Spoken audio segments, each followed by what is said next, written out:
আজকে বোনের রিসেপশন, কিন্তু যেতে তো হবে। এদিকে বর ডিউটি গেছে, তো ডিউটি থেকে ফিরে তারপরে যাবে বিয়ে বাড়ি। তো ওই কারণে আমরা অনেকটাই লেটে গিয়েছিলাম, প্রায় অলমোস্ট অনেকটাই লেটে। আর এত বেশি গরম হচ্ছিল সাজগোজ করে, তো ওই কারণে একটু গামছা দিয়ে মুছে নিচ্ছি। বাঙালিদের তো সব কিছুতেই গামছা লাগেই। তো এই যে আমার বর 10 মিনিটে রেডি হয়ে গেছে, এসে স্নান করে ড্রেসটা জাস্ট চেঞ্জ করেই আমরা বেরিয়ে পড়েছি বিয়ে বাড়ির জন্য। আর আমি তো রেডি হয়েইছিলাম, জাস্ট জুতোটা পরেছি আর বেরিয়ে গেছি। তো ক্যামেরাতে ভালো করে দেখার সুযোগও পাইনি কেমন দেখতে লাগছে। তো চলো, welcome back to my channel official Nisha. তো আমি নিশা, আর এই যে আমরা চলে যাচ্ছি বিয়ে বাড়ি অনেকটাই লেটে। মায়ের অনেকবার ফোন করা হয়ে গিয়েছে, তো ফাইনালি আমরা পৌঁছে গেছি। এই যে বিয়ে বাড়ির ভেন্যু, একদম ভেন্যুর সামনেই পৌঁছে গেছি। আর এই যে এত অটো দেখতে পাচ্ছ, সব হচ্ছে বিয়ে বাড়ির অতিথিদের। তো এতদিন পরে বিয়ের ভিডিও দিচ্ছি, কারণ এডিট করার সময় পাইনি, এত প্রচণ্ড গরম আর কিছু কাজের জন্য আমি ভিডিওটা শ্যুট করতে পারিনি। এই যে লাইট আমি দেখিয়ে নিচ্ছি, আজকে একটা লেহেঙ্গা পরেছি। এটা আমি অন্য পারপাসে কিনেছিলাম, বাট এই দুবারই পরা হচ্ছে। পুজোর সময় একবার পরেছিলাম আর এই নিয়ে সেকেন্ডবার পরলাম। তো বিয়ের পরে সবাই কি বলবে না বলবে সেটাই ভাবিনি, তো লেহেঙ্গা পরে নিয়েছি। আর এটা যেহেতু লেহেঙ্গাটা সেরকম একটা, আমি বলতে চাইছি নেট লেহেঙ্গা নয়, তো বেনারসি লেহেঙ্গা, তো ওই কারণেই পরে গেলাম বিয়ে বাড়িতে। এগুলো তো বিয়ে বাড়ি পারপাসই পরা হয়, আর বিয়ে বাড়ি তো সেরকম একটা আমাদের ভাগ্যে জোটে না। তো যাদের জোটে তারা খুব ভাগ্যবান, তো একটু সাজুগুজু না করলে হয়। আর এই যে আমি বিয়ে বাড়িতে চলে এসে এই যে ঢুকছি, আমার বর বললো চলো একটু তোমার ভিডিও করে দিই, তো ওই কারণেই আমাকে দেখিয়ে নিলাম। আর চলো বিয়ে বাড়ির গেটে ঢোকা যাক।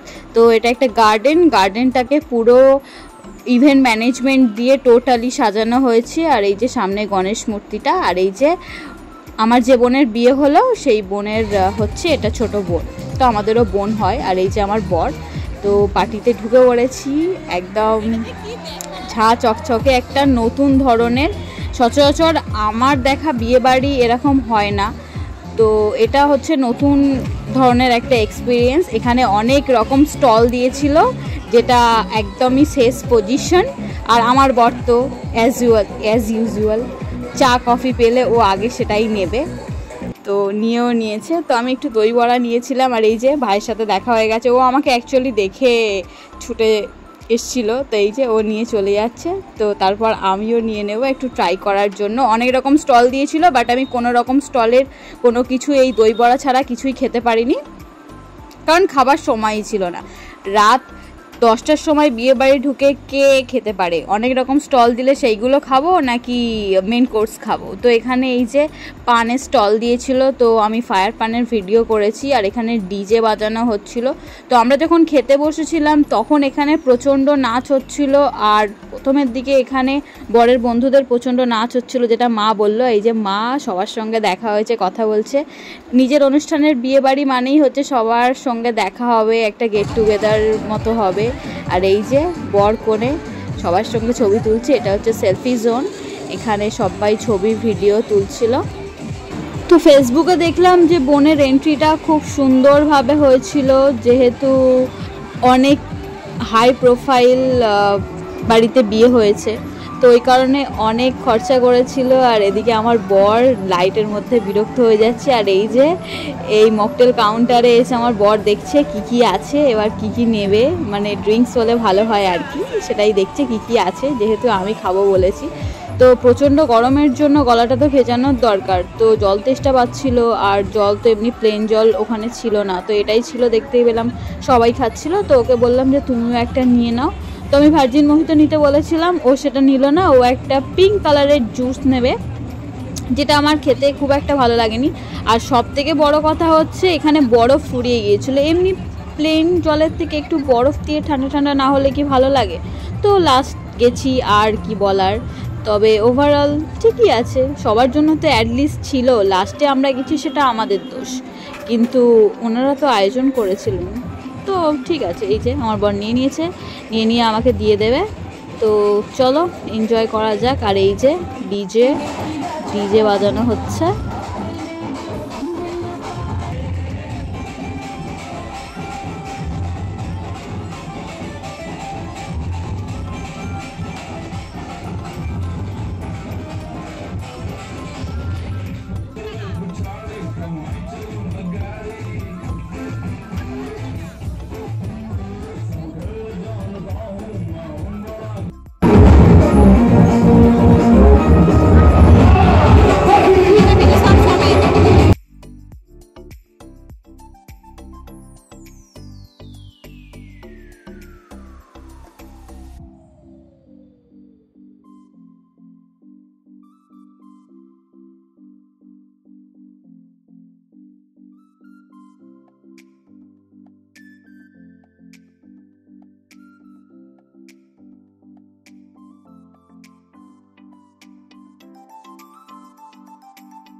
বিয়ের পর আমার আত্মীয়দের মধ্যে এটা প্রথম বিয়ে, তো ওই কারণে আমার বরের একদমই সবাই নতুন, চেনা জানা সবাই, তো সবাইকে চেনা সম্ভব নয়। তো আমার অনেক মাসি, 11 জন মাসি মেসো সবাই মিলে, মানে 11টা মাসি আর কি। তো সবার সাথে তো পরিচয় হওয়া সম্ভব নয়, তো সেই মাসিদের মধ্যেই একজনের মেয়ের বিয়ে ছিল। তো ওই কারণে ও সবাইকে গুলিয়ে ফেলেছে আর সবাই এসে ওর সঙ্গে পরিচয় করছে। তো একটু বলছিল যে আমার ছুটি থাকলে ভালো হতো, একটু আগে আসলে ভালো হতো। তো অনেকে আমার খোঁজ করে করে চলে গেছে, কারণ দেরি হয়ে যাচ্ছিল, অনেকে আগে এসেছে। তো লাস্ট মুহূর্তে যারা যখন বাড়ি যাচ্ছে তখন দেখা হয়েছে। আর এদিকে তো এখানে বউ বসার আয়োজন করেছিল, আর দেখতেই পাচ্ছ বোনের অনেক রাত হয়ে গেছে, বোনের খিদে পেয়ে গেছে, ওই জন্য ওর বর এনে দিয়েছে, ও সবার সামনেই খেতে বসে গেছে। আর এখানে অনেক লাইট ভালো ছিল, ওই জন্য আমি একটু ভিডিও করছিলাম। আর এই যে আমার বর দাঁড়িয়ে আছে এখানে ছবি তোলার জন্য, কিন্তু কেন জানি না আমার আর ছবি তুলতে ইচ্ছা করলো না। ওই সেলফি জোনে অনেক রকম ছবি তুলেছি, তো ওই কারণে আর ছবি তুলতে ইচ্ছা করলো না। তো মেনলি আমি বর বউয়ের ছবি তোলার জন্যই এসছিলাম, কিন্তু এত বেশি ভিড় ছিল এখানে, তো আর ছবি তোলা হয়নি। কিন্তু ওদেরই সময়, ওদের এনজয় করতে দেওয়া উচিত। আজকে ওরা সেলিব্রিটি, আজকে ওরা স্পেশাল গেস্ট। আর এদিকে দেখলাম ব্যাক করে আস্তে আস্তে দেখলাম এখানে এই বোনটা ভিডিও করছিল ফায়ার পানের, তো আমি একটু ভিডিও করে নিলাম জাস্ট।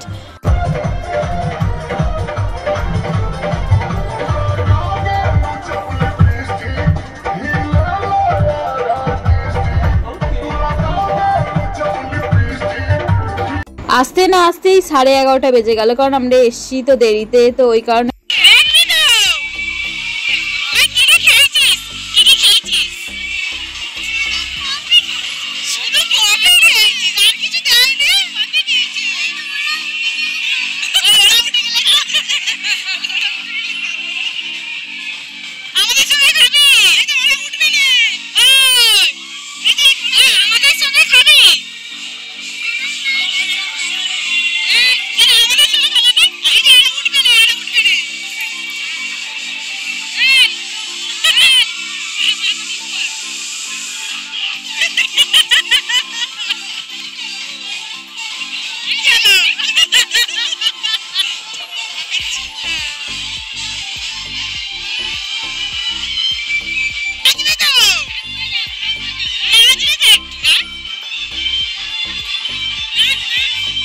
সময় তাড়া লাগাচ্ছিল যে চলো দেরি হয়ে যাচ্ছে দেরি হয়ে যাচ্ছে, তো ওই জন্য খাবার এখানে এসে দেখলাম অনেক লাইন। আর এই যে এই ভাইয়ের সাথে দেখা হয়ে গেছে, যদিও অনেকটাই রাত হয়ে গেছে, তারপরেও মা ভাই আমরা সবাই একসাথে খেতে বসে গেছি। প্রায় অনেকজনের সঙ্গেই দেখা হয়ে গেছে, তো আমাদের বাড়ির কাছাকাছি বাড়ি, তো তারা সবাই বাড়ি যাবে। তো এই যে মা বসে আছে আর আমরা সিট পেয়ে গেছি, আগেরটাই সিট ছিল না, এবারটাই সিট পেয়ে গেছি খাওয়ার জন্য। বিয়ের পরে এই সেকেন্ড বিয়ে বাড়ি, তো প্রথম বিয়ে বাড়িটায় আমি কোনো ভিডিও করতে পারিনি, এমন একটা জায়গায় বসেছিলাম যেখানে পুরো টেবিলটাই হচ্ছে মেসি হয়েছিল, ওই কারণে ফোনটা রাখতে পারিনি। তো এই বিয়ে বাড়িতে আমি বরকে বললাম এবার আমরা ভিডিও করব। তো ভিডিও করবে বলে নিজের মুখটা দেখাবে না, শুধু আমার প্লেটটা আর আমার মুখটাই দেখাবে। এমনভাবে প্লেটটা সেট করবে, ক্যামেরাটা সেট করবে যে আমার প্লেটটাই দেখাবে, লোক বুঝতে পারবে ও খাচ্ছে না। এটা আমার দিদির ছেলে, আর ও এত সুন্দর কথা বলে, আর ওর পিছন পিছন সবাই ঘোরে, আর ওর সঙ্গে সবাই কথা বলে। এই যে এখানে খেতে বসছে, তো সবাই ওর সাথে কথা বলছে, তো খুব সুন্দর কথা বলে। আর এই যে এখানে প্লেট দিয়ে দিচ্ছে, তো আমি বরকে বললাম একটু প্লেটটা খুলে দাও, আর জলের বোতল দিয়ে যাচ্ছিলো, তো ভিডিওটা আমার করা হয়নি, তখন আমি একটু বিজি ছিলাম। তো এই কারণে আমি বরকে বললাম যে তুমি জলের বোতলগুলো সব সেট করো, লোককে দিয়ে দাও, ক্যাটারিংরা যেহেতু সবাই একসঙ্গে দিয়ে চলে গেছে, আর আমার প্লেটটা তুমি বের করে দাও। তো এক হাতে ফোন ধরে আমি এক হাতে প্লেটটা কি করে বার করব, তো ওই কারণে ওকে বললাম প্লেটটা বের করে দেওয়ার জন্য। একবার আমার দিকে দেখলো, দেখে তারপর বের করে দিল প্লেটটা। তো ভাগ্য ভালো বের করে দিয়েছে, না হলে হয়তো চিৎকার করতো। তো চিৎকার করার সেরকম প্লেস নেই, সামনে মা বসে আছে আর এই যে আমি। তো এখানে মশলা নান মতো কি একটা দিয়েছিল, তো এটার নাম আমি ঠিক জানি না, তোমরা জানলে বলে দিও, তো কমেন্টে জানিও। তো এটা দিয়েছিল, আর সঙ্গে শুধু পনির দিয়ে তরকারি দিয়েছিল, তো দুটোই খুব সুন্দর ছিল। এখানে রান্নাবান্না খুবই সুন্দর ছিল, যেটা আমার পছন্দ হয়েছে। আর এই যে আমার বরের প্লেট দেখতে পাবে, কিন্তু আমার বরকে খেতে দেখতে পাবে না, আমাকেই খেতে দেখতে পাবে, যে আমি অনেক বেশি খাই আর আমার বর খায় না, এটাই হচ্ছে ব্যাপার। তো খুবই সুন্দর হয়েছিল। এখানে আরেকটা দেখলাম যে প্লেন ডাল ভাত আর ঝুরি আলু ভাজা করেছিল। এটা সাধারণত এখনকার বিয়ে বাড়িতে এই চলটা উঠে গেছে। আর এই যে বাটি করে মাছ দিচ্ছিল, তো এটাও একটু ইউনিক দেখলাম। আর আমি এই জীবনের ফার্স্ট টাইম আমি মাছটা অতটা খাইনি, তো একটুখানি খেয়েছিলাম। মাছটা না খেয়ে এই যে গ্রেভিটা ছিল মাছের, এইটা আমি পুরোটা খেয়েছিলাম। এটা আমার সারা জীবনে মনে থাকবে। তো এটা আমার খুব ভালো লেগেছে। মাছটাও ভালো ছিল, কিন্তু সামনে আরও অনেক রকম জিনিস আছে, তো সেগুলো খেতে হবে। তো এই কারণে আর মাছটা পুরোটা খাইনি, তবে হাফটা খেয়েছিলাম। আমার বর খেয়েছিল, ও হাফটা খেয়েছিল, ও পুরোটা খায়নি।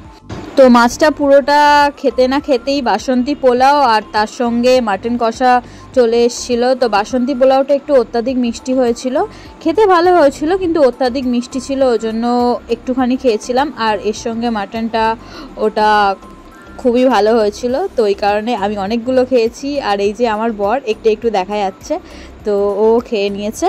তো এটা খুব সুন্দর রান্না হয়েছিল। আর আমি যেরকম মাংস চাই অ্যাকচুয়ালি আমি খেতে পারি, তো সেরকমই রান্নাটা হয়েছিল, ওই জন্য আমার আরও বেশি ভালো লেগেছে। তো সবাই খুব ভালো ভালো বলছিল, তো আমারও খুব ভালো লেগেছে। আর প্রচণ্ড গরম থাকায় একটু বেশি কষ্ট হচ্ছিল, আর পাখা তো সেরকম চলছিল না, তো সেটাই সমস্যা। না, নো ডাউট রান্নাবান্না খুবই সুন্দর হয়েছিল। এরপর চলে এসেছিলো আমের চাটনি, পাঁপড় আর আইসক্রিম। তো পাঁপড়টা আবার গোটা গোটা পাঁপড় দিচ্ছিল। আমরা সাধারণত ভেঙে দিতে দেখি, না হলে হার্ট শেপের, বল শেপের পাঁপড়গুলো এখন দেখি। তো এরা গোটা গোটা পাঁপড়ই ভেজে দিয়েছে, তো এই জন্য এটা একটু ইউনিক লাগলো। আর এই যে পাঁপড়টা দেখতেই পাচ্ছ অনেকটা বড়। আর আমার বর এখনও চাটনি পাঁপড় আসা সত্ত্বেও এখনও মাংস খেয়ে যাচ্ছে। ভিডিওটা অনেক দিন পর এডিট করতে বসছি, তো ওই কারণে ভিডিওটা দেখতেও ভালো লাগছে আর সেদিনের স্মৃতিগুলো মনে পড়ে যাচ্ছে। তো এই জন্যই ভিডিও অ্যাকচুয়ালি করা। তো খুবই ভালো লাগছে। আর এদিকে সন্দেশ এসে গেছে, তো আমি সন্দেশটা খেয়েছিলাম আর রসগোল্লা খাইনি, কারণ এত কিছু আইটেম করে যে এত কিছু খেতে খেতে পেট ভর্তি হয়ে যায়। যারা খেতে পারে, আমি খেতে পারি না, তো ওই কারণে আমি সবার সাথে কথা বলছিলাম। আর এই যে আমার বর মিষ্টি হলে আর কিছু চায় না, সন্দেশ মিষ্টি ও সবটাই পছন্দ করে, ও খুব মিষ্টি পছন্দ করে। আমিও মিষ্টি পছন্দ করি, কিন্তু অন্য সময় পছন্দ করি। সবার সঙ্গে একসঙ্গে মিষ্টি আমি খুব কম পছন্দ করি, তো ও মিষ্টি খুব পছন্দ করে। তো বিয়ে বাড়ি তো যাওয়াই হয় সাজা গোজার জন্য আর খাওয়া দাওয়ার জন্য, না হলে আর আমাদের কি কাজ? যারা বিয়ে করবে তাদেরই কাজ। তো আমাদের বিয়ের সময় আমরা তো কিছুই খেতে পারিনি, তো যাদের বিয়ে হয় তারা খেতে পারো কি না আমাকে জানিও কমেন্টে। আর আমার চ্যানেল যদি তোমাদের ভালো লেগে থাকে, আমার ভিডিও যদি তোমাদের ভালো লেগে থাকে, তাহলে লাইক, শেয়ার, সাবস্ক্রাইব করে দিও। আর কমেন্টে জানিও আমার কোন জিনিসটা তোমাদের পছন্দ হচ্ছে, আমি তোমাদের জন্য ভিডিও আরও নতুন নতুন আনবো কি না, চ্যানেলে আপলোড দেবো কি না, তোমরা জানিও আমাকে তোমাদের পছন্দ হচ্ছে কি না। ভালো লাগলে চ্যানেলটা সাবস্ক্রাইব করে দিও আর সবার সাথে শেয়ার করে দিও। এদিকে আমার বর সব কিছু খাওয়ার পরেও এখনও স্যালাড খেয়ে যাচ্ছে।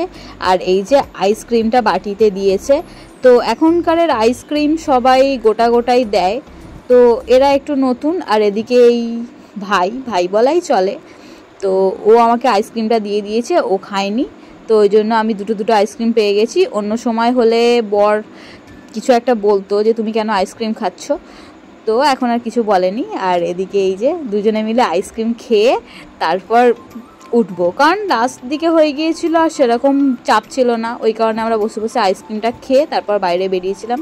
তো বাইরে বেরিয়ে আইসক্রিমটা খাইনি, অন্য সময় আইসক্রিমটা বাইরে বেরিয়ে খাই। নীল আলু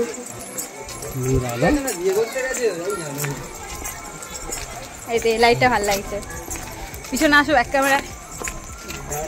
হ্যাঁ এখানে ভালো লাগছে, এই হলো লাইটটাই ভালো লাগছে। বিয়ে বাড়ি শেষ, এবার বাড়ি চলে যাচ্ছি, বৌভাত বাড়ি। আচ্ছা আমার বড়বেলা শুধরে দিচ্ছে, ব্লু লাইটে পুরো ব্লু হয়ে যায় আর ইয়েলো লাইটে হলুদ। তো ফাইনালি খাওয়া দাওয়া করে দেখা করে সবার সাথে তারপর বাড়ি চলে যাচ্ছি। আর জানি অনেকদিন পরে ভিডিওটা আসছে, তো সবাই ভিডিওটা দেখো আর ভালো লাগলে লাইক, শেয়ার, সাবস্ক্রাইব করে দিও। দেখা হবে পরবর্তী ভিডিওতে।